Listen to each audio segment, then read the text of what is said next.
الحمد لله نحمده ونستعينه ونستغفره ونؤمن به ونتوكل عليه ونعوذ بالله من شرور أنفسنا ومن سيئات أعمالنا من يهده الله فلا مضل له ومن يضلل فلا هادي له وأشهد أن لا إله إلا الله وحده لا شريك له وأشهد أن محمدا عبده ورسوله أما بعد فإن خير الحديث كتاب الله وخير الهدي هدي محمد صلى الله عليه وسلم وشر الأمور محدثاتها وكل محدثة بدعة وكل بدعة ضلالة وكل ضلالة في النار. أعوذ بالله من الشيطان الرجيم. بسم الله الرحمن الرحيم. وَلَقَدْ صَدَقَكُمُ اللَّهُ وَعْدَهُ إِذْ تَحُسُّونَهُم بِإِذْنِهِ حَتَّى إِذَا فَشِلْتُمْ وتنازعتم في الأمر وعصيتم من بعد ما أراكم ما تحبون منكم من يريد الدنيا ومنكم من يريد الآخرة ثم صرفكم عنهم ليبتليكم ولقد عفا عنكم والله ذو فضل على المؤمنين. محترم حاضرین، غزوہ احد سے متعلق ہماری گفتگو سلسلہ وار جاری ہے. خطبہ جمعہ میں پچھلے جمعہ میں جو باتیں عرض کی گئی تھی وہ اس غزوے کا پہلا منظر، پہلا مرحلہ تھا. میں نے جو قرآن کی آیتیں پڑھی آپ کے سامنے سورہ آل عمران سے، یہ اس غزوے سے متعلق ایک درمیانی کلام ہے رب العالمین کا. پہلا جملہ جس کا ترجمہ میں کروں تو یہ اسی پہلے منظر کا نقشہ کھینچتی ہے. اللہ نے فرمایا وَلَقَدْ صَدَقَكُمُ اللَّهُ وَعْدَهُ إِذْ تَحُسُّونَهُم بِإِذْنِهِ. اللہ نے تم سے اپنا وعدہ سچ کر دکھایا جب تم مشرکین کو، اپنے دشمنوں کو اللہ کے حکم اور اس کے اذن سے کاٹ رہے تھے. یہ پہلا مرحلہ تھا. آپ پورا پیچھے سے ذہن نشین رکھیے معاملات کو. مسلمانوں کی تعداد پہلے ہی سے کم، جنگ کے مرحلے پر میدان میں آنے سے پہلے مزید 300 لوگوں کی کمی، کل لشکر 700، مشرکین 3000. پھر مزید یہ کہ کئی اور عناصر ایسے تھے جو ظاہری طور پر مسلمانوں کو کمزور بناتے یا دکھاتے تھے اور مشرکین کو مضبوط. مشرکین کے ساتھ خواتین کا ہونا، 3000 کی تعداد میں ہونا، انتقام کے جذبے میں پکنا. اس کے بالمقابل بعض علماء نے یہاں تک بھی لکھا کہ غزوہ بدر میں مسلمانوں کو جو فتح حاصل ہوئی تھی اس کی وجہ سے ایک نفسیاتی طور سے جب کسی انسان کو کوئی ایک جیت، غلبہ حاصل ہوتا ہے تو ذہن و دماغ میں لاشعوری طور پر بھی، شعوری اگر نہ ہو، ایک قسم کا اعتماد ہوتا ہے کہ ہم تو اس سے پہلے فتح پا چکے ہیں، اب فتح پانا کوئی بڑی بات نہیں. اور بشری تقاضے کے مطابق انسان میں اس قسم کا خیال آ سکتا ہے. ان تمام عناصر کو سامنے رکھیے. اس کے باوجود جناب محمد رسول اللہ صلی اللہ علیہ وسلم کی تدبیر، انتظام، منصوبہ بندی کتنی زبردست تھی.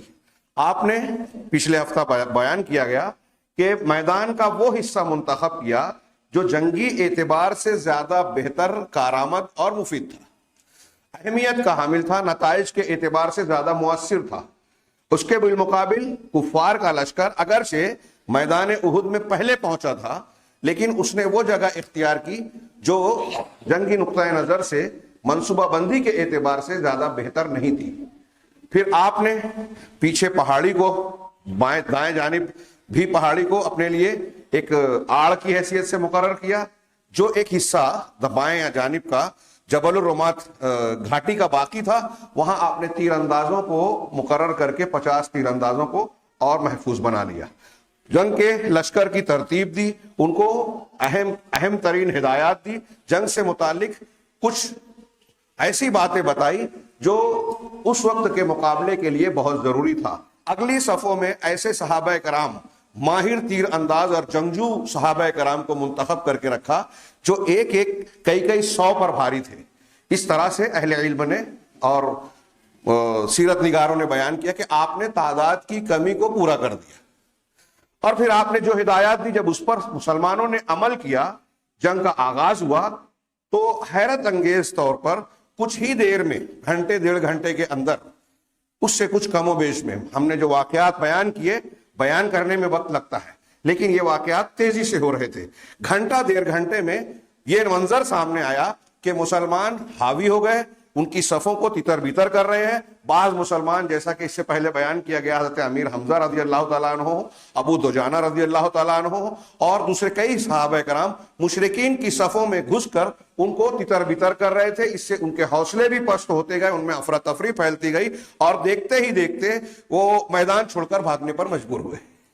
اس درمیان 3 مرتبہ جیسا کہ ذکر کیا گیا، خالد بن ولید رضی اللہ تعالیٰ عنہ جو اس وقت کافر تھے، ان کا مشرکین کے میمنہ میں جو تھے پیچھے سے اس گھاٹی پر حملہ کرنے کی یا اس گھاٹی سے پیچھے گھسنے کی کوشش کرتا رہا، جس پر اللہ کے نبی جناب محمد رسول اللہ صلی اللہ علیہ وسلم نے 50 تیر اندازوں کو مقرر کیا تھا، لیکن ہر بار ناکام ہوا. اب یہ نقشہ جہاں تک ہم نے پڑھا تھا، جانا تھا، سنا تھا کہ مسلمان حاوی ہو گئے، کفار میدان چھوڑ کر بھاگ رہے ہیں. اگرچہ حضرت امیر حمزہ شہید ہو چکے، بعض اور صحابہ زخمی اور شہید ہو چکے تھے، اب کفار مکہ میدان چھوڑ کر بھاگ رہے ہیں. ان کی خواتین بھی جو ہے پائچے اٹھا کر بھاگ رہی ہیں. پچھلے خطبے میں یہ چیزیں بیان کی گئی. لیکن اسی موقع پر یہ پہلا منظر جہاں بہت کم وقت میں کامیابی ملی، کامیابی کے اسباب کیا نظر آتے ہیں؟ اللہ کی رسول کی اطاعت. جس وقت صحابہ کرام نے اللہ کے رسول کی پوری فرما برداری کی، آپ کے منصوبے پر عمل کیا، آپ نے جو مشورے سے جو چیزیں طے کی تھی اور جنگی حکمت عملی کو جو اپنایا تھا، اس پر جب تک سارے لوگ کاربند تھے، چند لمحوں میں مدد ملی اور کفار کا پیر اکھڑ گیا. اس سے پتہ چلا کہ جب تک ہم اللہ اور رسول صلی اللہ علیہ وسلم کی فرما برداری کرتے رہیں گے، ہمیں کامیابی ملے گی، غلبہ ملے گا، اللہ کی مدد ملے گی. سیدھا سمپل درس، موٹی سی بات. اللہ تعالیٰ نے کہا کہ اللہ کے حکم سے جب تم انہیں کاٹ رہے تھے، اللہ نے اپنا وعدہ سچ کر دکھایا کہ تمہاری مدد کرے گا کی. لیکن پھر کیا ہوا؟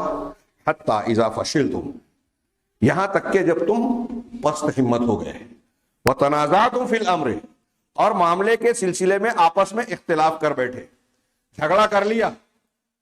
وعصیتم من بعد ما اراکم ما تحبون، اور پھر تم نے نافرمانی کی، عصیان، نافرمانی، گناہ ترجمہ کرتے ہیں عصیان کا، تم نے نافرمانی کی. اس کے بعد جب ہم نے تمہیں وہ دکھا دیا جو تم پسند کرتے تھے یا جو تم چاہتے تھے. کیا دکھا دیا؟ مال غنیمت. جب کفار کے قدم اکھڑ گئے، مغلوب سے ہو گئے، میدان چھوڑ کر بھاگنے لگے، تو مسلمانوں کا ایک طبقہ ان کے پیچھے لگا اور کچھ تو ان کے تعاقب میں گئے، اور میدان میں جو کچھ سامان اسباب انہوں نے چھوڑا تھا، بہت سارے مسلمان اسے سمیٹنے لگے مال غنیمت کے طور پر. تیر اندازوں نے یہی ایک بہت بڑی غلطی کی. جب دیکھا کہ مسلمان مال غنیمت سمیٹ رہے ہیں، تو ان میں سے ایک بڑی تعداد نے نبی کریم صلی اللہ علیہ وسلم کے حکم کو گویا فراموش کر دیا، بھلا دیا. چنانچہ انہوں نے کہا کہ غنیمت کا مال ہے، اس طرف چلے. ان کے کمانڈر حضرت عبداللہ بن جبیر بن نعمان رضی اللہ تعالیٰ عنہ، انہوں نے یاد دلایا کہ کیا تمہیں اللہ کے رسول صلی اللہ علیہ وسلم کی نصیحت یاد نہیں ہے کہ آپ نے بڑی سخت تاکید کی تھی کہ کچھ بھی ہو جائے، ہمارے جسم کو پرندے اچک لے ہوئے، ہاں، دشمن ہم پر غالب ہو یا ہم غالب ہوں، کسی بھی صورت میں جب تک تم کو کہا نہ جائے اپنی جگہ سے ہٹنا نہیں. تو انہوں نے کہا تھا کہ یہ تو اس صورت میں تھا نا کہ جب کفار مکہ مقابل میں موجود ہوں، اب تو وہ بھاگ رہے ہیں، میدان چھوڑ کر جا رہے ہیں، ہم کو بھی مال غنیمت سمیٹنا ہے. گویا یہ اختلاف ہوا صحابہ میں. اللہ کے رسول کی ہدایت یاد دلائی حضرت عبداللہ بن جبیر نے، کمانڈر نے ان کے. نبی کی حدیث ہدایت کے ہونے کے باوجود منظر کو دیکھ کے دل یہ کہہ رہا ہے کہ ادھر جانا چاہیے. آج ہمارے یہاں کتنے ایسے لوگ ہیں، ہم اور آپ، اپنے آپ کو دیکھیں، دوسروں کو چھوڑیے، کتنے مقامات پر ایسا ہمیں دکھائی دیتا ہے کہ رسول اللہ صلی اللہ علیہ وسلم کی حدیث یہ ہے، لیکن اس حدیث کو، اس سنت کو، اس طریقہ نبوی کو، تعلیم کو ہم پسے پشت ڈال دیتے ہیں. کبھی اپنی عقل کی مانتے ہیں، کبھی باپ دادا کی مانتے ہیں، کبھی رسم و رواج کو مانتے ہیں، کبھی امام بزرگ اور فلاں مفتی صاحب یہ کہتے ہیں، فلاں صاحب یہ کہتے ہیں. سود حرام ہے اللہ اور رسول نے کہا، لیکن ہمارے ہاں تو مفتی صاحب کا فتویٰ ہے نا، ہندوستان میں لیز دے سکتے ہیں. فلاں چیز کو اللہ کے رسول کی حدیث ہم جانتے، جو نہیں جانتے اختلافی ابھی چھوڑ دیجئے. اختلافی میں بھی جب بتایا جاتا ہے کہ ٹھیک ہے فلاں کا مسلک یہ، ڈھیما کا قول یہ، ان کا اجتہاد یہ، لیکن حدیث رسول یہ ہے. ایمان والے بندے کا کیا طریقہ ہونا چاہیے؟ صحابہ کرام کا سب کا طریقہ یہی تھا، لیکن یہاں جو غلطی ہوئی یہ ہمارے اور آپ کے لیے قیامت تک کے مسلمانوں کے لیے نمونے کے طور پر اللہ نے پیش کیا گیا. صحابہ بھی انسان تھے، معصوم عن الخطا نہیں تھے. غلطی ہوئی اور انہی آیتوں میں آگے اللہ نے کہا ہے کہ ہم نے انہیں معاف کر دیا. اس بنیاد پر صحابہ کو متہم نہیں کیا جا سکتا، جرم کے کٹہرے میں کھڑا نہیں کیا جا سکتا، ان کی شخصیت پر کیچڑ نہیں اچھالا جا سکتا. یہ اہل سنت والجماعت کا اتفاق ہے اور یہ قرآن نے کہا آگے. لیکن یہاں ہم کو سبق دیا گیا، اذا فشل تم، جب یہاں تک کہ جب تم نے ہمت ہار دی، وتنازعتم فی الامر، اور معاملے میں تم نے اختلاف کیا، وعصیتم، اور نافرمانی کی.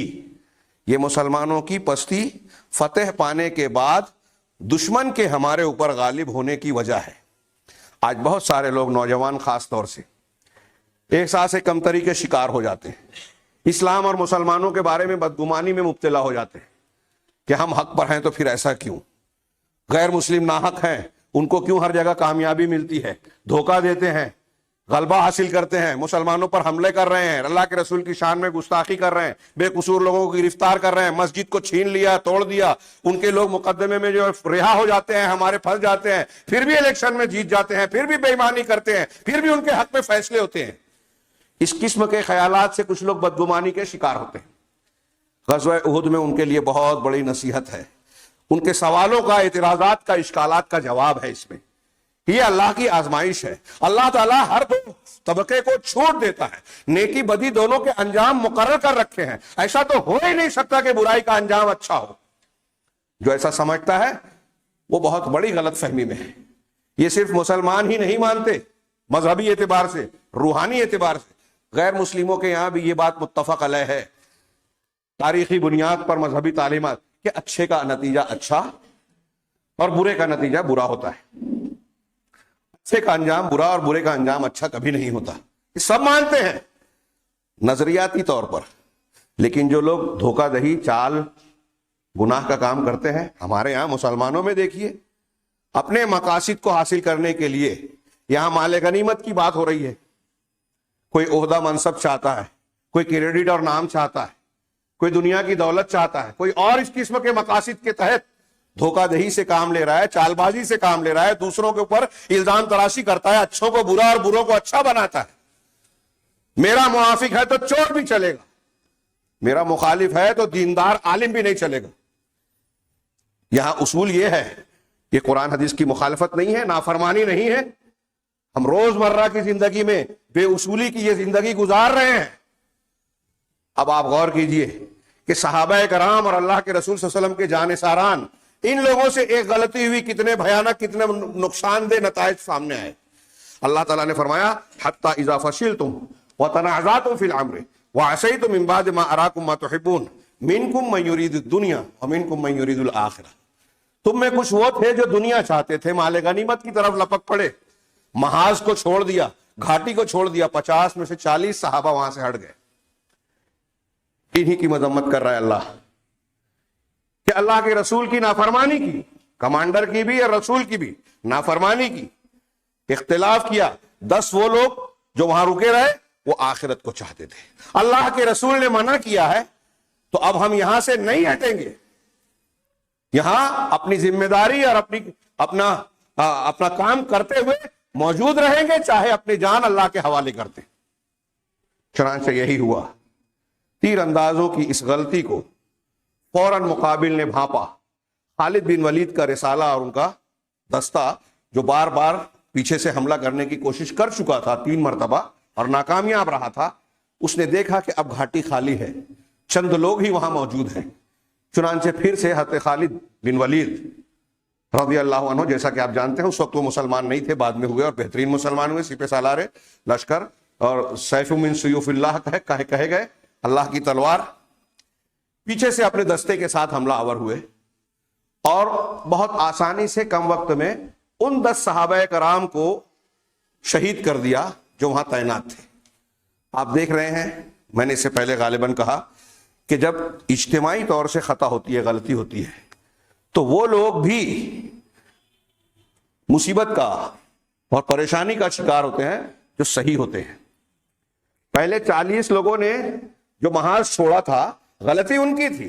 جو 10 لوگ وہاں موجود تھے وہ اللہ کے رسول صلی اللہ علیہ وسلم کے حکم پر قائم تھے، لیکن جب حملہ ہوا تو پہلے وہ 10 لوگ شہید ہوئے۔ اس کا یہ مطلب نہیں ہے کہ وہ عذاب سے دوچار ہوئے یا جو ناکامیاب رہے۔ شہادت تو اعلیٰ مقام ہے۔ صحابہ کرام اور سچے مومن اس کی تمنا کرتے تھے، خیر، لیکن پہلے وہ شہید ہوئے جو حکم پر تھے۔ اجتماعی طور پر یہی ہوتا ہے، کچھ لوگ غلطی کرتے ہیں، یعنی کشتی میں چھید کرتے ہیں، جس کی رسول اللہ صلی اللہ علیہ وسلم نے مثال دی بخاری کی حدیث میں۔ کشتی میں سوراخ اگر ہو گیا، سماج میں برائیاں اگر عام ہو گئی، کشتی ڈوبتی ہے تو اچھے برے دونوں لوگ ڈوبتے ہیں۔ یہ الگ بات ہے کہ انجام آخرت میں ہر ایک کا ایمان اس کے اپنے عقیدے اور عمل کی بنیاد پر ہوگا۔ چنانچہ پہلے خالد بن ولید کے دستے نے ان 10 لوگوں کو شہید کیا۔ اب گھاٹی سے داخل ہو رہے ہیں، یہ مسلمان ہیں، یہ کفار ہیں، کفار بھاگ رہے ہیں اور مسلمان ان کے پیچھے جا رہے ہیں۔ اس طرف جو گھاٹی کا حصہ، اس طرف یا اس طرف جو گھاٹی کا حصہ تھا، ہاں ادھر سے جب خالد بن ولید آئے تو یہاں 10 صحابہ کو شہید کر دیا۔ اب رسول اللہ صلی اللہ علیہ وسلم اپنے کچھ صحابہ کے ساتھ جنگ کے منظر کے میدان کی نگرانی کر رہے ہیں، اور مسلمان جو ہے آگے وہ کفار کی طرف بڑھ گئے۔ یہ ہوا تو حضرت خالد بن ولید کا لشکر جب پیچھے سے آئے، 10 لوگوں کو شہید کیا، اور اب تیزی سے مسلمانوں کے پیچھے آ رہے ہیں۔ اس منظر کو دیکھ کر آپ غور کیجئے، نبی کریم صلی اللہ علیہ وسلم کی شخصیت کتنے نازک مرحلے میں تھی۔ آپ سے قریب مشرکین کا دستہ خالد بن ولید کا، آپ صرف 9 صحابہ کرام کے ساتھ، 9 صحابہ میں 7 انصاری اور 2 مہاجر قریشی۔ آپ دیکھ رہے ہیں مسلمان ان سے بہت دور ہیں۔ اگر اللہ کے رسول صلی اللہ علیہ وسلم چاہتے تو ان 9 صحابہ کو لے کر پہاڑی کے اوپر پیچھے کی طرف بڑھ جاتے، لیکن ایسا کرنے میں نتیجہ کیا آتا؟ غور کیجئے کہ اللہ کے رسول 9 لوگوں کو لے کر ادھر محفوظ مقام پر پہاڑی کے اوپری حصے پہ چڑھ جاتے، کیمپ میں چلے جاتے، لیکن خالد بن ولید کا لشکر جب آگے بڑھتا تو آگے کے سارے صحابہ کرام جو میدان میں ہیں وہ خطرے میں آ جاتے، اور بہت بھاری اور بڑا نقصان ہوتا۔ جتنا نقصان ہوا اس سے بھی دگنا تگنا ہو سکتا تھا۔ یا پھر دوسری شکل یہ تھی، ایک تو یہ کر سکتے تھے رسول اللہ صلی اللہ علیہ وسلم، دوسری یہ تھی کہ آپ مسلمانوں کو آواز دیتے، لیکن مرحلہ کیسا تھا کہ آپ یہاں موجود ہیں، یہ دستہ قریب ہے اور مسلمان دور ہیں۔ اب جب آپ مسلمانوں کو، صحابہ کرام کو آواز دیتے تو ان تک آواز پہنچے اس سے پہلے کفار و مشرکین تک پہنچے، خالد بن ولید کے دستے کے لوگ سنتے اور وہ رسول اللہ صلی اللہ علیہ وسلم کو اور آپ کی آواز کو پہچانتے تھے۔ اس میں خطرہ تھا، اس کے باوجود جناب محمد رسول اللہ صلی اللہ علیہ وسلم نے ایک دلیر اور بہادر قائد کی طرح آپ نے اسی دوسرے طریقے کو اختیار کیا جس میں خطرہ تھا آپ کی جان کے لیے، اور یہی ہوا بھی۔ آپ نے کہا کہ مسلمانوں اس طرف آؤ، پیچھے کی طرف پلٹو۔ آپ نے جب آواز لگائی تو مسلمانوں سے پہلے خالد بن ولید اور ان کے ساتھیوں نے سنا، اور یہ سننا ہی تھا کہ ان کو فوراً محسوس ہوا کہ محمد صلی اللہ علیہ وسلم ادھر ہے۔ سب نے مل کر کہا کہ محمد ادھر ہیں، انہیں گھیر لو، اور تیزی سے حضرت خالد بن ولید کے دستے کا ایک بہت بڑا حصہ اللہ کے نبی جناب محمد رسول اللہ صلی اللہ علیہ وسلم کی طرف لپکا اور آپ کو گھیرنے کی کوشش کیا، اور اس کا ایک بڑا حصہ پیچھے سے مسلمانوں کی طرف آگے بڑھ گیا۔ دونوں طرف مسئلہ کیا ہوا کہ آپ بھی گھر گئے اور صحابہ کرام جو مال غنیمت سمیٹ رہے ہیں ان کے بھی پیچھے سے حملہ ہو رہا ہے، اور پھر مشرکین نے بہت تیز آواز لگائی اپنے ساتھیوں کو کہ پیچھے کی طرف پلٹو، ہم نے گھیر لیا۔ اور پھر جیسا کہ میں نے پچھلے ہفتے میں بتایا تھا، ایک بنو حارثہ کی ایک خاتون نے، ایک عورت نے ان کا گرا ہوا جھنڈا مشرکین کا اٹھا لیا۔ اب جھنڈا دیکھ کر بھی بہت سے مشرکین جھنڈے کے گرد اکٹھا ہونے لگے اور پھر سے لوگ واپس ہونے لگے۔ مسلمانوں کو اس طرف سے گھیرا جا رہا ہے، مسلمان عجیب و غریب صورتحال سے دوچار ہو گئے۔ اب مسلمان جو سمیٹ رہے ہیں، جو مشرکین کے پیچھے بھاگ رہے ہیں، وہ بھی پیچھے پلٹے، یہ بھی پیچھے پلٹ رہے ہیں، اور ایک بالکل پیچھے کے جو مسلمان تھے، جب ان کے دھول دھپے میں آواز لگائی گئی کہ واپس پلٹو مسلمانوں، تو اگلی صف کے مسلمان جب پیچھے پلٹے تو ایک صورتحال یہ بنی کہ مسلمان سے آپس میں گتھ گئے اور خود اپنی تلواریں ایک دوسرے پر چلا بیٹھے۔ اسی درمیان حضرت حذیفہ رضی اللہ تعالیٰ عنہ کے والد یمان، حذیفہ بن یمان مشہور صحابی، ان کے والد یمان بھی اس میں تھے، خود مسلمانوں کی تلوار سے ان کی شہادت ہو گئی۔ حضرت حذیفہ نے کہا کہ میں نے لوگوں کو روکا کہ میرے والد ہیں رک جاؤ، لیکن لوگوں نے اپنا ہاتھ نہیں روکا اور وہ شہید ہو گئے۔ حضرت حذیفہ بڑے غمزدہ رہا کرتے تھے، لیکن اللہ کے رسول صلی اللہ علیہ وسلم نے ان سے کہا کہ یہ غلطی ہوئی، ہم آپ کو دیت دینے کے لیے تیار ہے۔ کہا نہیں، میں یہ مسلمانوں پر صدقہ کرتا ہوں، جس سے ان کے خیر میں اضافہ ہوا۔ یہ حدیثوں میں موجود ہے، یہ مضمون سیرت کی کتابوں میں اور حدیثوں میں۔ خود مسلمانوں سے شہادت ہو گئی، بھگدڑ مچ گئی، افراتفری مچ گئی۔ خالد بن ولید کے رسالے نے بہت سارے مسلمانوں کو زخمی کیا، کچھ کو شہید کیا، پیچھے سے پھر مشرکین اکٹھا ہونے لگے۔ اس طرف یہ منظر تھا کہ یہ بھگدڑ مچی ہوئی ہے، ادھر جناب محمد رسول اللہ صلی اللہ علیہ وسلم کو ایک دستے نے گھیرا، اور نتیجہ کیا نکلا؟ اللہ کے نبی صلی اللہ علیہ وسلم کو ختم کر دینے کی پوری طاقت لگا دی دستے نے۔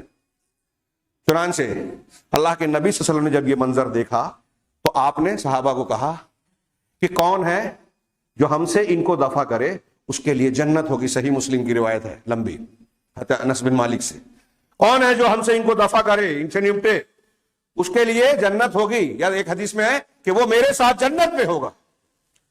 7 انصار صحابہ میں سے ایک شخص آگے بڑھا، اس نے مقابلہ کیا، دفاع کیا، یہاں تک کہ خود شہید ہو گیا۔ دوسرے آئے، تیسرے آئے، یہاں تک کہ 7 انصاری صحابہ شہید ہو گئے، گر پڑے۔ 7ویں نمبر پر عمارہ بن یزید بن سکن نامی صحابی انصاری تھے، وہ آگے بڑھے، انہوں نے رسول اللہ صلی اللہ علیہ وسلم کا دفاع کیا۔ انہوں نے، جو سارے 9 صحابہ ہیں سب کے سب جنگ لڑ رہے ہیں، لیکن اللہ کے رسول صلی اللہ علیہ وسلم کے مقابل میں آ کر کے آپ کی طرف جو تیر آ رہے ہیں، برچھے آ رہے ہیں، اس کو اپنے اوپر لے، اس کو روک لگائیں، یہ کوشش کرتے ہوئے یہ 7 انصاری صحابی 7ویں نمبر پر حضرت عمارہ بن یزید آئے۔ انہوں نے بھی جو ہے بے مثال بہادری کا مظاہرہ کیا، لیکن بالآخر زخم کھا کے گر پڑے۔ یہ 7ویں نمبر پر تھے، زخم کھا کر گرے۔ اللہ کے نبی صلی اللہ علیہ وسلم نے اپنے دونوں قریشی ساتھیوں اور صحابہ سے کہا کہ ہم نے اپنے ان انصار بھائیوں کے ساتھ ان کے سلسلے میں ہم نے انصاف نہیں کیا۔ پھر حضرت طلحہ بن عبید اللہ رضی اللہ تعالیٰ عنہ، حضرت سعد بن ابی وقاص رضی اللہ تعالیٰ، یہ 2 صحابہ قریش کے، یہ دونوں موجود رہے۔ سعد بن ابی وقاص بڑے شاندار تیر انداز، وہ تیزی سے انتہائی پھرتیلے انداز میں تیر چلا رہے تھے۔ اللہ کے رسول صلی اللہ علیہ وسلم نے اپنے ترکش کے سارے تیر ان کے سامنے بکھیر دیے، اور کوئی گزرتا تھا تو اس وقت کہا بھی کہ ان کے لیے اپنا تیر دو۔ وہ تیر تیزی سے چلا کر کفار کو روکنے کی کوشش کر رہے تھے کہ اللہ کے رسول صلی اللہ علیہ وسلم کی طرف نہ بڑھیں۔ اس وقت اللہ کے نبی صلی اللہ علیہ وسلم نے کہا، بخاری وغیرہ میں موجود ہے کہ میرے ماں باپ آپ پر فدا۔ یہ اکیلے صحابہ میں سے ایک صحابی ہیں، عشرہ مبشرہ میں سے، جن کے لیے اللہ کے رسول صلی اللہ علیہ وسلم نے کہا کہ میرے ماں باپ آپ پر فدا۔ صحابہ آپ کے لیے کہا کرتے تھے، لیکن آپ نے اس موقع پر حضرت سعد کے لیے کہا۔ پھر حضرت طلحہ بن عبید اللہ، یہ لوگ کہتے ہیں حضرت ابوبکر کہا کرتے تھے، جب بھی احد کا تذکرہ بعد میں ہوتا تھا تو کہا تھا کہ یہ دن تو طلحہ کا دن تھا۔ اللہ کے رسول صلی اللہ علیہ وسلم نے ان کو کئی مرتبہ کہا کہ انہوں نے اپنے اوپر جنت واجب کر لی۔ حضرت جابر وغیرہ کی مختلف الفاظ میں روایت ہے، انہوں نے بیان کیا کہ 7 انصار صحابہ کرام شہید ہو گئے۔ اس کے بعد طلحہ بن عبید اللہ آپ کے سامنے آ گئے، وہ تیر اور ڈھال بن کر آپ کی طرف، سپر بن کر آپ کی طرف آنے والے جو ہے حملوں کو روکنے کی کوشش کرتے تھے، اپنے ہاتھوں سے روکتے تھے۔ آپ کے ہاتھوں پر کم سے کم 10 زخم لگے، آپ کی بیچ کی اور اس کے بغل کی انگلی جو ہے دونوں کٹ گئی، آپ کا ہاتھ شل ہو گیا۔ بعض صحابہ کہتے ہیں کہ میں نے بعد میں جا کر حضرت طلحہ کی وہ انگلیاں یا وہ ہاتھ دیکھا جو احد کے دن شل ہو گئی تھی۔ نبی کریم صلی اللہ علیہ وسلم نے کہا کہ تم نے جنت واجب کر لی، جنت واجب کر لی۔ اللہ کے نبی صلی اللہ علیہ وسلم اس دن کہتے تھے کہ اگر کوئی شخص زمین پر چلتا پھرتا شہید دیکھنا چاہتا ہے تو طلحہ کو دیکھ لے۔ اس صحابہ کرام کو دیکھیے، ان کا مقام، مرتبہ، جان ساری، جن پر بعد میں دنیا داری کا لوگ الزام لگاتے ہیں۔ ٹھیک ہے، کچھ صحابہ کرام نے ایک مرحلے میں یہ غلطی کی کہ مال غنیمت کی طرف پلٹے، لیکن یہ ان کی اجتہادی خطا تھی کہ اللہ کے رسول نے جو ہم کو منع کیا تھا وہ ممانعت اس مقصد سے تھی کہ ہم کو فتح شکست نہ ملے۔ اب تو دشمن میدان چھوڑ کر جا رہے ہیں، اور پھر اللہ نے معافی مانگی, انہوں نے توبہ کر لی.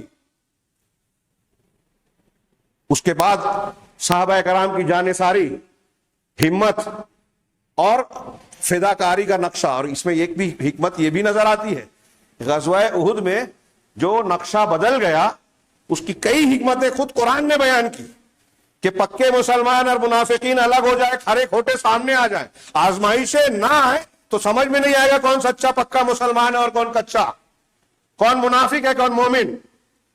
ان آزمائشوں سے ہی فرق ہوتا ہے. یہ میں بار بار کہہ رہا ہوں, قرآن نے سورہ آل عمران میں ان 2-3 رکوعات کے اندر یہ بات مختلف پیرائے میں 3-4 مرتبہ کہی اللہ تعالیٰ نے. یہاں یہ بھی واضح ہوتا ہے صحابہ کرام کا مقام و مرتبہ, اللہ کے رسول صلی اللہ علیہ وسلم سے محبت بھی واضح ہوتی ہے. ہمارے اور آپ کے لیے یہ سبق بھی ہوتا ہے کہ اگر بلندی چاہیے, کامیابی چاہیے, تو مشقتوں کی بھٹی سے ہم کو گزرنا پڑے گا, امتحان سے گزرنا پڑے گا. جنت یوں ہی کسی کو نہیں ملتی کہ ہم نے کہا مسلمان ہے, مومن ہے, اور بغیر کوئی قربانی دیے ہوئے ہم کو جنت مل جائے, نہیں ہو سکتا. امتحان پر پورا اترنا پڑے گا. انہی آیتوں میں اللہ تعالیٰ نے پہلے یہ بھی کہا ہے کہ ام حسبتم ان تدخلوا الجنہ, کیا تم یہ سمجھتے ہو کہ جنت میں داخل ہو جاؤ گے؟ وَلَمَّا يَعْلَمِ اللَّهُ الَّذِينَ جَاهَدُوا مِنكُمْ وَيَعْلَمَ الصَّابِرِينَ. حالانکہ اب تک اللہ نے جانا نہیں ہے, اللہ تو جانتا ہے, واضح نہیں کیا کہ تم میں سے جہاد کر کے اللہ کے راستے میں قربانی دینے والے کون ہیں, صبر کرنے والے کون ہیں, یہ واضح نہیں ہوا. وَلَقَدْ كُنْتُمْ تَمَنَّوْنَ الْمَوْتَ مِنْ قَبْلِ أَنْ تَلْقَوْهُ فَقَدْ رَأَيْتُمُوهُ وَأَنْتُمْ تَنْظُرُونَ. حالانکہ اس سے پہلے, احد سے پہلے تو تم موت کی تمنا کیا کرتے تھے.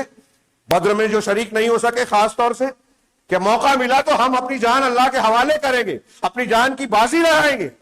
اب تو تم نے اپنے سامنے اپنی آنکھوں سے دیکھ لیا ہے, لہذا یہ حوصلہ دے رہا ہے اللہ تبارک و تعالیٰ. اور آگے کی آیتیں ہیں وہ ہم بعد میں دیکھیں گے. تو میں نے عرض کر رہا تھا کہ ہمارے لیے اس میں کئی درس اور سبق ہیں. فتح و نصرت کے اسباب بھی موجود ہیں, شکست اور ہار کے, دشمن کے غلبے کے اسباب بھی غزوہ احد میں ہمیں نظر آتے ہیں. یہ غلطی کی, افراتفری مچی, دیکھتے ہی دیکھتے میں نے کہا اللہ کے نبی صلی اللہ علیہ وسلم کے گرد 7 صحابہ شہید ہو چکے ہیں. حضرت سعد اور طلحہ بن عبید اللہ آپ کا دفاع کر رہے ہیں, آپ کو گھیر کر آپ کے سامنے سپر بنے ہوئے ہیں. کوئی تیر آئے تو ہم کو چھیدے, ہم زخمی ہو. اللہ کے رسول صلی اللہ علیہ وسلم کا دفاع کرنا مقصود ہے, آپ کو کوئی نقصان نہ پہنچے. یہ بڑی تیزی سے یہ واقعات ہوئے, اور اس درمیان جب آواز لگائی گئی تو جو بالکل اللہ کے نبی صلی اللہ علیہ وسلم کے انتہائی جانثار صحابہ, مقرب صحابہ کرام تھے, وہ اگرچہ اگلی صفوں میں تھے, لیکن آواز سننے کے بعد جب انہیں یہ پتا چلا کہ پیچھے سے بھی حملہ ہو گیا ہے, تو انہیں بھی اللہ کے رسول صلی اللہ علیہ وسلم کی بڑی فکر لاحق ہوئی, اور تیزی سے آپ کے پیچھے آئے. سب سے پہلے ابوبکر صدیق پہنچتے اور دوری سے دیکھا کہ اللہ کے رسول تنہا ہے. مشرکین کا کہ الغار ہو رہی ہے, تیروں کی برسات ہو رہی ہے, اور 2 آدمی صرف دفاع کر رہے ہیں. ابوبکر صدیق نے دور سے ہی دیکھا, حضرت طلحہ کو دیکھا کہ آپ کے سامنے سپر بن کے آپ کی طرف آنے والے تیروں کو روک رہے ہیں اپنے ہاتھوں پر, اپنے سینے پر, اور پلٹ کر حملے بھی کر رہے ہیں, اپنے ڈھال پر بھی روک رہے ہیں. تو کہا کہ یہ طلحہ ہی ہونے چاہیے, اور طلحہ ہی ہے. اتنے میں ابو عبیدہ بن جراح پہنچتے, لیکن ابھی یہ لوگ پہنچ رہے ہیں, اس وقت تک کئی واقعات ہو چکے تھے. یہ بڑی تیزی سے واقعات ہوئے چند لمحوں میں. عبید اللہ بن ابی وقاص, حضرت سعد بن ابی وقاص کا سگا بھائی جو کافر تھا, وہ وہاں پہنچ کر رسول اللہ صلی اللہ علیہ وسلم کو ایک پتھر دے مارا. اس پتھر سے نبی کریم صلی اللہ علیہ وسلم کے ہونٹ اور دانت پر زخم لگا. آپ کا نچلا رباعی دانت, یہ آگے کے 2 دانت اوپر نیچے کے سنایا کہلاتے ہیں, اولیا اوپر والے کو, سفلا نچلے والوں کو کہتے ہیں. ان کے بازو کا جو دونوں طرف دانت ہوتا ہے اس کو رباعی کہتے ہیں, اوپر نیچے کا. تو آپ کا نچلا رباعی دانت جب اس سے پتھر مارا تو آپ بازو کے منہ کے بل گر گئے, آپ کا دانت ٹوٹ گیا اور ہونٹ بھی زخمی ہو گیا, خون جاری ہو گیا. عتبہ بن ابی وقاص پتھر سے حملہ کیا. عبداللہ بن شہاب زہری, اس نے رسول اللہ صلی اللہ علیہ وسلم کو ایک زخم دیا, گھٹنوں پر, بدن پر, ہاں آپ کے سر پر ایک وار کیا, اور آپ کو اس سے بھی زخم آیا. اس کے بعد تیسرے نمبر پر ایک عبداللہ بن قمعہ, اس نے اللہ کے رسول صلی اللہ علیہ وسلم پر ایک وار کیا آپ کے کندھے پر, جس سے ذرا کے ساتھ میں آپ کو بدن کے حصے پر بھی زخم آیا اور مہینے بھر تک آپ کو اس سے تکلیف رہی. دوسرا وار کیا تو اس سے اللہ کے نبی صلی اللہ علیہ وسلم کی آنکھ کے نیچے کی ابری ہوئی ہڈی پر زخم آیا اور آپ کی خود جو لوہے کی ٹوپی ٹائپ حفاظت کے لیے جو پہنے جاتی تھی جنگوں میں, آپ کی خود کی 2 کڑیاں آپ کے اس نچلے حصے میں رخسار مبارک میں دھس گئی. نبی کریم صلی اللہ علیہ وسلم پر یہ حملہ ہو رہا ہے براہ راست, آپ گر پڑے, گھٹنے بھی زخمی ہوئے. ہاں, ابن شہاب زہری نے بھی جو ہے آپ پر حملہ کیا. ہاں, پھر اس کے بعد یہاں اس مقام پر ہم دیکھ رہے ہیں کہ انصار کے صحابہ کرام نے کیا جان ساری کی. 7ویں صحابی حضرت عمارہ بن یزید جو گرے, ان کے واقعے کو سیرت نگاروں نے مختلف انداز میں بیان کیا. مولانا آزاد نے, مولانا صفی الرحمان نے تھوڑے سے فرق سے بیان کیا, لیکن یہ بات طے ہے کہ جب گر گئے صحابہ کرام آئے اور مشرکین کو پیچھے دھکیلا, حضرت یزید عمارہ بن یزید کو اللہ کے رسول کی طرف لائے, تو تھوڑے سے فرق ساتھ مولانا آزاد کہتے ہیں کہ ان کی طرف دیکھا تو حضرت یزید جو ہے, حضرت عمارہ بن یزید جو ہے اللہ کے رسول کو اپنے قریب بلاتے ہیں. مولانا صفی الرحمان نے کہا کہ خود اللہ کے رسول نے اپنے پیروں کے پاس انہیں لایا. دوسروں نے بیان کیا کہ وہ اشارہ کرتے ہیں کہ اللہ کے رسول قریب آئیے. آپ قریب گئے, آپ نے اپنے پیر ان کے قریب کیے اور 2 زانوں ہو گئے. انہوں نے اپنی پورے وجود کو اٹھا کر آپ کے قریب کیا اور مسکراتے ہوئے جان دے دی. اسی کو مولانا آزاد نے لکھا کہ جو اللہ تعالیٰ نے صحابہ کے بارے میں کہا ہے کہ اللہ ان سے راضی ہوا اور وہ اللہ سے راضی ہوئے, کیا مطلب؟ اللہ ان سے راضی ہوا, یہ تو سیدھا سیدھا سمجھ میں آتا ہے کہ اللہ ان کے ایمان سے, ان کے عمل صالح سے خوش ہو گیا, قبول کر لیا. لیکن وہ اللہ سے راضی ہوئے, ہم اور آپ اللہ سے راضی ہیں کیا؟ صحابہ کرام جیسے راضی تھے وہ اللہ سے راضی ہوئے, کیا مطلب؟ پڑھیے, مولانا آزاد نے بڑا دلچسپ اور بہت پیارا لکھا ہے, مثالیں دی, اس وقت موقع نہیں ہے. انہوں نے کہا کہ صحابہ کرام کا مزاج اس اعلیٰ درجے کے مومنین کا تھا کہ اللہ کے راستے میں آنے والی تکلیفیں ان کے لیے آرام کا باعث بن گئی. مثال دی, دوا کی کڑوی دوا کوئی زبردستی کھلایا جاتا ہے, پلایا جاتا ہے, کوئی بات دل ناخواستہ کہ ضروری ہے, کیا کریں, مجبوری ہے, پینا پڑے گی. لیکن کچھ لوگ ایسے ہوتے ہیں جو کڑوی دوا کو میٹھے شربت کی طرح لذت لے کر پیتے ہیں. صحابہ کرام کا ایمان میں یہی مقام تھا کہ اللہ کے راستے میں اللہ کے رسول صلی اللہ علیہ وسلم کی اطاعت کرنے کے لیے جو مشقتیں, تکلیفیں اور جان دینے تک کی نوبت آئی, مسکرا کر جھیلا. مولانا آزاد نے لکھا کہ سابقون الاولون, مہاجرین و انصار کو دیکھیے غزوہ احد اور بدر میں جس طرح انہوں نے میدان جنگ میں مسکراتے ہوئے, خاک و خون میں لوٹنے کے باوجود مسکراتے ہوئے جس طرح موت کا استقبال کیا, دنیا کا کوئی انسان آرام دہ بستر پر اس طرح موت کو گلے نہیں لگاتا. اور اس میں انہوں نے یزید بن عمارہ کی بھی ایک مثال پیش کی رضی اللہ عنہ, کہ اللہ کے رسول کے زانوں پر اپنا سر رکھا, مسکرانے لگے, جان چلی گئی, روح قبض ہو گئی. وہ آرزو پوری ہو رہی ہے, موت کا استقبال مسکرا کر رہے ہیں, کوئی غم نہیں ہے کہ ہم جان دنیا سے جا رہے ہیں. کیسی عجیب شان تھی. کہا اس درمیان اللہ کے نبی صلی اللہ علیہ وسلم پر پتھر سے حملہ ہوا, تیر اور نیزہ مارا گیا, تلوار سے 2 وار کیا عبداللہ بن قمیہ نے, اور تلوار سے مارتے ہوئے عبداللہ نے یہ کہا کہ یہ لے, میں توڑنے والے کا, قمیہ مانے توڑنے والا, میں توڑنے والے کا بیٹا ہوں. محمد یہ لے, میں توڑنے والے کا بیٹا ہوں. اللہ کے نبی صلی اللہ علیہ وسلم نے جواب دیا کہ اللہ تجھے توڑ ڈالے, اور یہ دعا اللہ نے قبول کر لی. حدیثوں میں, صحیح حدیثوں میں, فتح الباری وغیرہ نے ذکر کیا علامہ ابن حجر نے, کہ یہ گھر جانے کے بعد مکہ اپنی بکریوں کو ڈھونڈنے گیا, پہاڑی پر بکریاں تھیں, وہاں پہنچا تو اللہ نے ایک بکرے کو, جنگلی بکرے کو مسلط کیا, اس نے سینگ مار مار کے پہاڑی سے نیچے اس کو گرا دیا اور توڑ دیا. ابن شہاب کیا کہتے ہیں, عتبہ بن ابی وقاص, حضرت سعد بن ابی وقاص کا سگا بھائی, اس نے جب حملہ کیا تو حضرت سعد بن ابی وقاص کی خواہش تھی, دیکھیے سگے بھائی ہیں, لیکن خواہش تھی کہ اس بھائی کو میں ماروں. اللہ اور رسول کا دشمن ہو تو ہمارا دشمن ہونا چاہیے. اب ہمارے یہاں یہ اصول تو رہا نہیں, کیا دوسرے کیا اہل حدیث, صاف دکھائی دیتا ہے بھیڑ بھاڑ ہے لوگوں کی, لیکن اصولوں کو ماننے والے نظر نہیں آتے.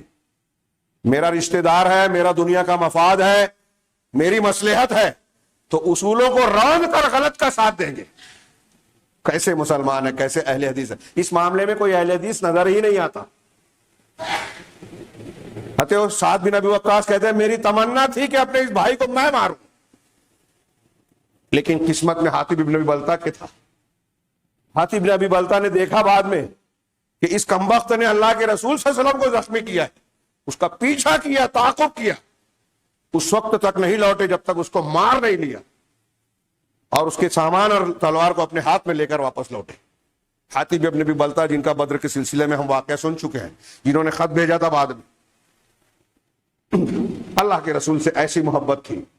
نبی کریم صلی اللہ علیہ وسلم زخمی حالت میں ہیں, اب صحابہ کرام آپ کے پاس پہنچ رہے ہیں, خود کی کڑیاں آپ کے رخسار مبارک میں دھسی ہوئی ہیں.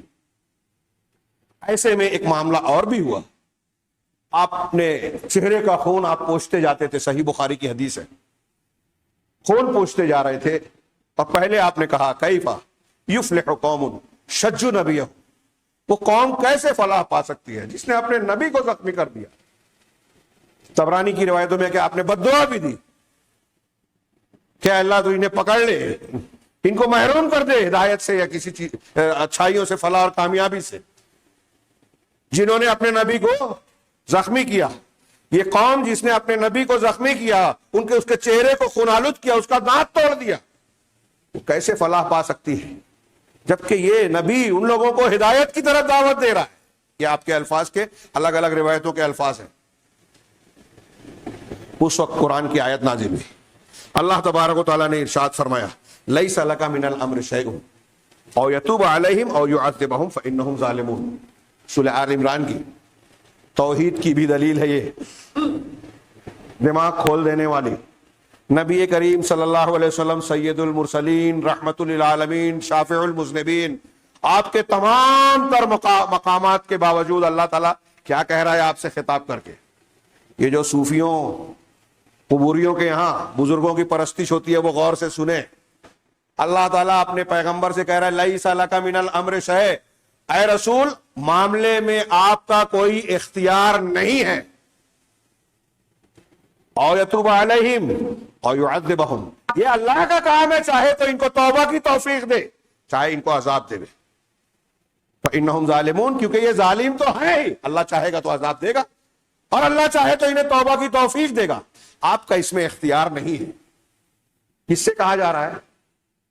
سید المرسلین, خاتم النبیین, خلیل الرحمن, کلیم اللہ, سب سے اعلی انسان سے, اللہ کے سب سے مقرب بندے سے, جناب محمد رسول اللہ صلی اللہ علیہ وسلم سے کہا جا رہا ہے. یہ ایک آیت سمجھ لینا دنیا میں لوگ تو یہ جو شخصیات کو, قبروں کو, بزرگوں کو, مشائخ کو, فلاں اور فلاں کو پوجتے ہیں, وہ توبہ کر لے کہ جب نبی کو کہا جا رہا ہے, پیغمبر خاتم النبیین کو, کہ آپ کا اختیار نہیں ہے, تو پھر آپ سے کم درجے والے کسی شخص کا کوئی اختیار ہو سکتا ہے؟ تصور کیجئے, بالکل قرآن کی صاف صاف تعلیم ہے, قرآن کا فرمان ہے, کوئی ادھر ادھر کی روایت نہیں ہے, رب العالمین کا کلام ہے. کیا یہ رسول اللہ صلی اللہ علیہ وسلم کی شان میں گستاخی ہے؟ نہیں. اللہ کی خصوصیات اور صفات اللہ کے ساتھ, رسول اللہ صلی اللہ علیہ وسلم تمام تر مقام و مرتبے کے باوجود اللہ کی خصوصیات میں شریک نہیں ہیں. اللہ کے اختیارات آپ کو نہیں ملے, آپ کا معاملے میں حق نہیں ہے. آپ یہ نہیں کہہ سکتے کہ یہ کام فلاں نہیں پا سکتی. غور کیجئے, منظر دیکھیے, حملہ ہو رہا ہے. یہ کفار مکہ, بہت سارے کافر دنیا میں ہیں, اس وقت بھی تھے, لیکن ہر کافر کفر میں ایک جیسا بھی نہیں تھا. ان کفار نے نہ صرف کفر کیا تھا جو اللہ کے رسول صلی اللہ علیہ وسلم کے مقابلے پر آئے ہیں, بلکہ مسلمانوں کو اور اسلام کو ختم کرنے کی جان توڑ کوشش کی, انتقام لینے کی کوشش کی, آپ کو زخمی کیا, صحابہ کو شہید کیا. ان کی کفر کے ساتھ ساتھ ان کے اور بھی کئی گناہ تھے. ان کے حق میں آپ بد دعا دے رہے ہیں تو آپ کو منع کیا جا رہا ہے. آپ کا حق نہیں ہے, آپ کا اختیار نہیں ہے, یہ اللہ کا کام ہے. وہ چاہے تو توبہ کی توفیق دے, وہ چاہے تو عذاب میں مبتلا کرے. اور سوچئے یہاں جن لوگوں نے حملہ کیا تھا کون ہے؟ اس میں خالد بن ولید ہے, اس میں اکرمہ بن ابی جہل ہے, اس میں ابو سفیان ہے جو پورے لشکر کے کفار کے سردار تھے. یہ تین نام میں نے لیا. حارث بن ہشام ہے جن کو آپ نے بد دعا بھی دی تھی بعد میں. اللہ تعالیٰ نے منع کیا اس آیت کے ذریعے سے نام لے کر بد دعا دینے سے. یہ سارے لوگ بعد میں مسلمان ہوئے اور بہترین مسلمان ہوئے، اسلام کے لیے جان نچھاور کر دینے والے۔ خالد بن ولید کو آپ جانتے ہیں، اللہ کی تلوار، بڑی جنگوں میں شریک ہوئے، شہادت کی تمنا تھی لیکن بستر پر وفات ہوئی۔ بڑی حکمتیں لوگ بیان کرتے ہیں کہ جب اللہ کی تلوار کہا گیا تو اب کسی کا بس نہیں تھا کہ اس تلوار کو توڑے۔ اکرمہ بن ابو جہل یرموک میں موت پر بیعت کر کے جاتے ہیں 400 صحابہ کے ساتھ، اور انتہائی کم تعداد میں اپنے سے کئی گنا زیادہ مشرکین کے صفوں کو تتر بتر کرتے ہیں، اور وہیں بعد میں حضرت خالد بن ولید کے ہاتھوں میں ان کی گود میں شہید ہوتے ہیں۔ یہ اس وقت کافروں میں سے ہیں۔ یہاں غور کیجئے اس آیت کے پس منظر میں کہ ایک غزوہ احد کے تناظر میں صرف اس ایک آیت کو ہم نے سمجھ لیا نا تو بہت بڑی ہدایت ہم کو مل گئی، جس سے آج اچھے اچھے لوگ محروم ہیں کہ آپ کا معاملے میں اختیار نہیں ہے۔ یہ توحید کی دلیل ہے، میں عرض کر رہا ہوں۔ بہت سے لوگ کہتے ہیں اللہ کے رسول صلی اللہ علیہ وسلم عالم الغیب تھے اللہ کی طرح، جبکہ قرآن اس کی جگہ جگہ تردید کرتا ہے۔ غیب کا علم آپ کو اتنا ہی تھا جتنا اللہ نے دیا، اور پھر آپ کو جو دیا گیا آپ نے امت کو بتا دیا۔ اللہ کی طرح اگر کوئی کسی کو عالم الغیب مانتا ہے تو اللہ کے اسماء و صفات میں شریک کر رہا ہے، شرک اکبر ہے یہ۔ اس پر مر گیا تو کبھی جہنم سے نہیں نکلے گا، ساری نیکیاں برباد۔ یہ مضمون بار بار ہم بیان کرتے رہتے ہیں، فی الحال ان دلیلوں کو ذکر نہ کرتے ہوئے آگے بڑھتے ہیں کہ رسول اللہ صلی اللہ علیہ وسلم کو دیکھیے کہ آپ نے پہلی مرتبہ جب کہا کہ وہ قوم کیسے فلاح پا سکتی ہے یا یہ قوم فلاح نہ پائے، اللہ ان کو ہدایت نہ دے، اب اس میں سامنے سے اکرمہ بن ابو جہل، خالد بن ولید اور یہ لوگ بعد میں مسلمان ہوئے اور پکے سچے مسلمان ہوئے۔ اس کا مطلب اللہ کے رسول صلی اللہ علیہ وسلم غزوہ احد کے موقع پر یہ نہیں جانتے تھے کہ یہ لوگ بعد میں مسلمان بھی ہوں گے۔ آپ کو اس کا علم نہیں تھا، اگر ہوتا تو آپ یہ بد دعا نہ کرتے۔ ایک دوسرے، نبی کریم صلی اللہ علیہ وسلم نے جو دعا کی تو آپ سے کہا گیا کہ آپ کا اختیار نہیں ہے، یعنی آپ کی طاقت نہیں ہے کہ کس کو ہدایت دے، کس کو محروم رکھے، کس کو فلاح کا کی ضمانت دے اور کس کے بارے میں کسی کے بارے میں یہ کہہ سکے کہ یہ فلاح نہیں پا سکتا۔ آپ کا یہ اختیار نہیں ہے، یہ اختیار اللہ کے ہاتھ میں ہے۔ تو جب رسول کو اختیار نہیں ہے تو کسی پیر، بابا، بزرگ، ولی کو ہو سکتا ہے ہدایت نہیں دے سکتے، تو آپ کی مشکلوں کو کوئی آسان کر سکتا ہے، مرادیں پوری کر سکتا ہے۔ کس لیے آپ مزاروں کا سفر کرتے ہیں جس کا سفر منع ہے؟ کس لیے وہاں اپنی حاجتیں پیش کرتے ہیں، ان کے لیے نظر و نیاز اور عبادتوں کے طریقوں کو اختیار کرتے ہیں، جبکہ یہ کھلا ہوا شرک ہے۔ اور قرآن کی اس آیت سے بھی یہ ظاہر ہو رہا ہے کہ رسول کو یہ حق نہیں ہے۔ آپ سے کہا گیا، لیکن یہ بات جب آپ نے کہی تو پہلے مرحلے میں کہی، ایک بشری تقاضا بھی تھا، نبی کریم صلی اللہ علیہ وسلم کو زخم ہے۔ یہاں ایک اور بھی نقطہ میں نے اس سے پہلے بار بار کہا، اچھی طرح دماغ میں بٹھا لیں۔ نبی کریم جناب محمد رسول اللہ صلی اللہ علیہ وسلم کو جتنی تکلیفیں، مصیبتیں، پریشانیاں، مشقتیں آئیں، وہ سب توحید کی دلیل ہے۔ آپ کے سر میں درد ہوا، یہ بھی توحید کی دلیل ہے۔ اور اس موقع پر آپ دیکھ رہے ہیں کہ آپ گر پڑے، دانت ٹوٹ گیا، خود کی کڑیاں رخسار مبارک میں شہید ہوئی، سر پر زخم آیا۔ بعض روایتوں میں شجو نبیہم، شج اس زخم کو کہتے ہیں عربی میں کہ گوشت کی پرت پھٹ جائے اور ہڈی تک پہنچ جائے زخم۔ آپ کا گوشت پھٹ گیا، کاندھے پر زخم آیا، مہینے بھر تکلیف میں رہے۔ اگر آپ اللہ کی صفات میں، خوبیوں میں شریک ہوتے تو دنیا کی کوئی طاقت آپ تک پہنچ پاتی، آپ کو نقصان پہنچا سکتی؟ اور یہ ایسے ہی آپ پر جادو جب کیا، جادو لبید بن عاصم یہودی نے، تو آپ پر جادو ہوا، یہ بھی توحید کی دلیل ہے۔ کچھ لوگوں کی عقل میں نہیں آتی بات۔ تو آپ کا زخمی ہونا، آپ کا لہو لہان ہونا، آپ کا بیمار ہونا، آپ پر جادو کیا جانا، یہ سب توحید کی دلیلیں ہیں کہ آپ اللہ کے بندے ہیں، معبود نہیں ہے، رسول ہیں، خدا نہیں ہے، اللہ نہیں ہے۔ اگر اللہ ہوتے، اللہ کی خصوصیات ہوتی تو کوئی آپ کا نقصان نہیں پہنچا سکتا۔ آپ انسان ہی تھے، سارے مقامات کے باوجود، اور ان مشقتوں کی وجہ سے آپ کے درجات اور بلند ہو رہے ہیں۔ اور ہمارے اور آپ کے لیے سبق ہے کہ جب جناب محمد رسول اللہ صلی اللہ علیہ وسلم کو ایسی مشقتوں سے گزرنا پڑا تو ہم کیسے آرام سے رہ کر جنت میں جا سکتے ہیں؟ ہم کیسے اعلیٰ مقام بغیر قربانی کے پا سکتے ہیں؟ اگر اعلیٰ مقامات چاہیے، بلندی چاہیے، اللہ کی نزدیکی چاہیے تو دین کے لیے قربانیاں دینا پڑے گی. جو جتنی قربانی دے گا وہ اتنا اعلیٰ مقام پر جائے گا. نبی کریم صلی اللہ علیہ وسلم کے گرد اب صحابہ کرام کا جمع ہوا. آپ نے کچھ دیر کے بعد فوراً پہلے بددعا دی تھی, یہ قرآن کی آیت آ گئی, اب اس وقت آئی ہے بعد میں, لیکن کچھ دیر کے بعد آپ نے دعا بھی کی. صحیح مسلم میں اور دوسری حدیث کی کتابوں میں آپ کی دعا کے الفاظ ہیں, اللہ تعالیٰ سے آپ نے دعا کی, اے اللہ میری قوم کو معاف کر دے, اللہم اغفر لقومی فانہم لا یعلمون. ایک الفاظ یہ ہیں کہ اے اللہ میری قوم کو معاف کر دے, یہ جانتے نہیں ہیں. ایک روایت کے الفاظ ہے کہ اللہ میری قوم کو ہدایت دے دے, یہ جانتے نہیں ہیں, اس لیے مجھ پر حملہ کیا, اس لیے مخالفت کر رہے ہیں. تھوڑی دیر کے بعد آپ نے اپنے مشرکین مقابل کو, دشمنوں کو دعائیں دی. ہمیں دشمنوں کے لیے بعض اوقات دعا بھی کرنی چاہیے. یہ بھی معلوم ہوا کہ اللہ انہیں ہدایت دے. ان میں جو لوگ لا علم ہیں لیکن دل کے اچھے ہیں, سچے ہیں, انہیں علم دے دے, دین کی توفیق دے دے, حق کو قبول کرنے کی قوت اور توفیق عطا فرما. اس سے ہمیں اور آپ کو بھی طاقت ملے گی. بہرحال اللہ کے رسول صلی اللہ علیہ وسلم نے بعد میں دعائیں کی. پھر اسی دوران جیسا کہ میں نے عرض کیا کہ 7 صحابہ شہید ہو گئے, 2 لوگ دفاع کر رہے ہیں, وہ بھی زخموں سے چور ہو رہے ہیں. ہاں, اب اس کے پیچھے سے یہ میں نے جو 10 زخم کہا, ہاں, وہ حضرت ابو طلحہ کو ہوا, انصاری تھے. یہ طلحہ بن عبید اللہ ہے. غالباً ان کو 39 روایت میں الرحیق المختوم میں مذکور ہے 39 یا 35 سے زیادہ زخم ہے. اب اللہ کے نبی صلی اللہ علیہ وسلم کے پاس حضرت ابو عبیدہ اور حضرت ابوبکر صدیق سب سے پہلے پہنچتے ہیں. پیچھے سے اور بھی صحابہ, حضرت عمر بن خطاب, حضرت علی, مالک ابن سنان, حضرت ابو سعید خدری کے والد ابو دجانہ رضی اللہ تعالیٰ عنہ, ایک صحابیہ ام عمارہ نصیبہ بنت کعب بنت کیا ہے مازن نام بھول رہا ہوں, حضرت نصیبہ ام عمارہ, یہ بھی پہنچتی ہیں. اللہ کے رسول صلی اللہ علیہ وسلم دفاع کر کے بے جگری سے کفار سے لڑائی کرتی ہیں. کئی صحابیات نے مقابلے میں حصہ لیا.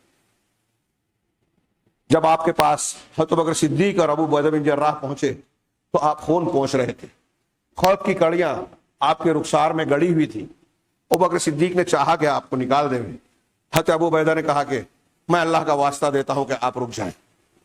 حضرت ابو عبیدہ نے اپنے دانتوں سے اللہ کے رسول صلی اللہ علیہ وسلم کے چہرے سے وہ کڑیاں آہستہ آہستہ نکالنے کی کوشش کی تاکہ آپ کو تکلیف کم سے کم ہو.